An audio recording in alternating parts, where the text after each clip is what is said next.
He is India's Minister of External Affairs. He has served as India's Foreign Secretary, Ambassador to the United States, Ambassador to China, High Commissioner to Singapore, India's Ambassador to the Czech Republic. Please welcome our chief guest and India's External Affairs Minister, Dr. S. Jaishankar. I'm truly glad to address the 4th edition of the WION Summit, whose theme is Power Play in a post-pandemic world.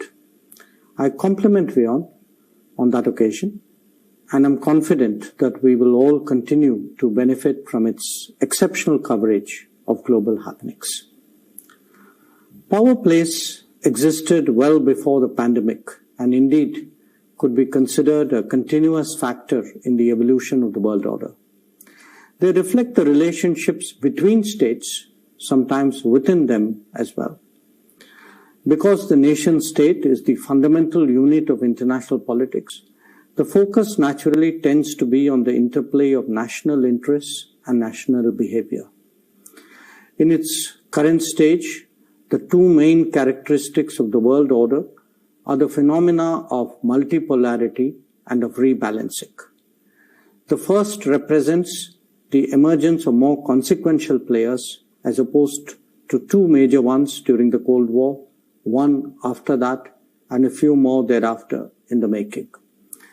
The second not only captures the different weightage of players, but also the changes in our assessment of their importance and influence. It means assertions of identity and different conversations. The entire process is, of course, set against the backdrop of globalization and the debates around its merits. When it comes to power plays, this has many concrete expressions across different geographies. The rise of China, and to some extent of India, is one part of the story. The significant changes in the American strategic posture are equally important and obviously not unconnected. The collective character of the West, including its alliance manifestation, is also no longer the same. In many cases, historical players like Russia or Turkey or Iran are far more active in their near vicinity, in the case of Russia, well beyond. As a trend, the influence of middle powers has grown much more in a flatter world. It has also made both challenges and solutions far more regional than before, for example, in the Gulf. The continents of Africa and Latin America are more aware of their interests and more focused on pursuing them. To varying degrees, this is true of smaller regions as well. But there are factors beyond just the activities of nations at work. Globalization has come with its own constraints and dependence. The resulting anxieties have also had both political and cultural expressions. The game-changing nature of technology has had sweeping consequences, among them the growth and power of big tech. New metrics of power have emerged, such as connectivity. It is not just power that has changed, the way of measuring it and exercising it have done so as well. And in many ways, that is the challenge for practitioners, analysts, and the media. Now, into an incredibly dynamic and complex global situation, the COVID pandemic has actually introduced many more variables.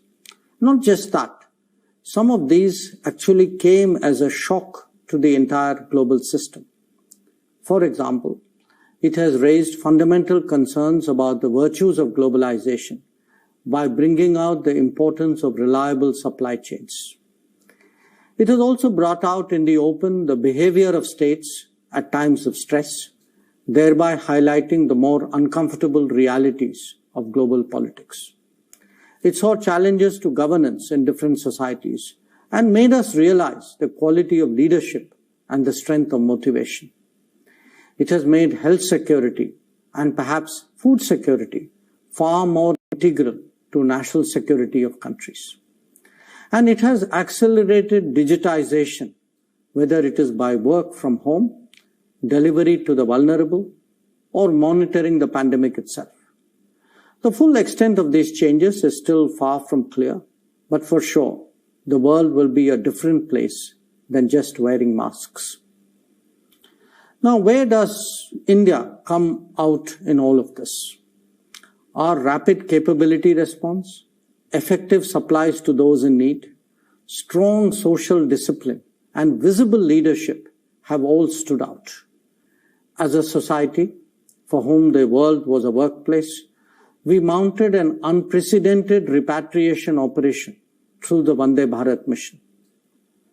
And as we moved to deal with the pandemic itself, our domestic priorities were harmonized with our global outlook in the vaccine Maitri that now extends to almost 80 nations.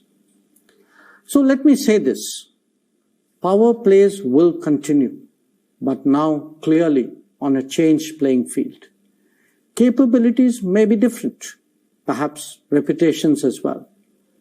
Concerns will reflect recent experiences and resulting anxieties. Obviously, solutions too will do the same.